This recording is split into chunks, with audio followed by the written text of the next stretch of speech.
There's a bit of irony here, isn't there, when we go back to the language and we know the motivation. Prime Minister Albanese, he says he wants to make Labor the natural party of government.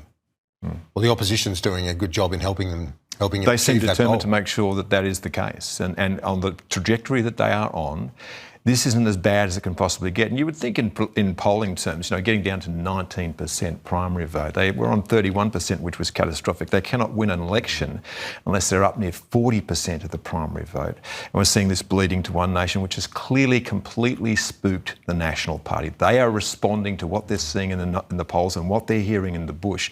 And from what I can gather from the Labor Party, who's polling for the South Australian election at the moment, that the One Nation is out-polling the Liberal Party in the rural seats in South Australia. So we will actually get a measure of what's going on in the real world at that election. Yeah, that's the key, isn't it? To see what happens. We've seen them win seats before, like in Queensland at the state level and certainly at the federal level in the Senate. If they start to pick up seats elsewhere, like in South Australia, then we know it's game on. And the other thing too is, and you can see this from the outside, but talking to people about this, is One Nation is now organised, which is something that they have lacked in the past. You can see it in the announcement of Corey Bernardi before the election, the discipline around that. They are trying now to get candidates from around the country. They are actually vetting those candidates properly for the first time.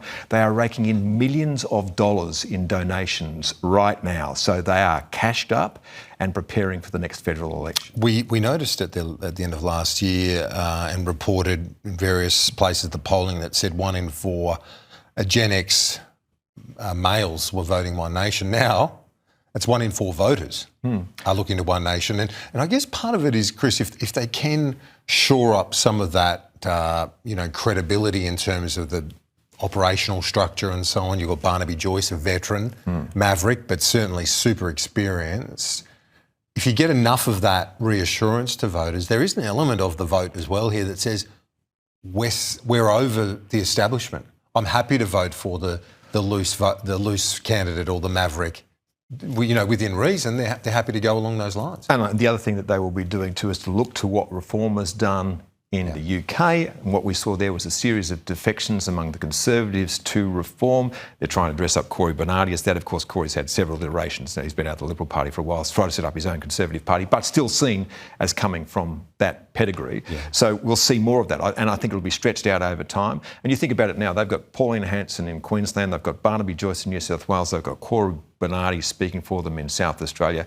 You start getting people in Victoria and New South Wales who are credible and known voices, and then you really start to become something of a force. So that would be concerning me if I was in the coalition at the moment, apart from the fact that now there are options on both sides of the Liberal Party, which is the Teals to their left and One Nation to their right. Yeah. And the National Party running scared particularly of One Nation.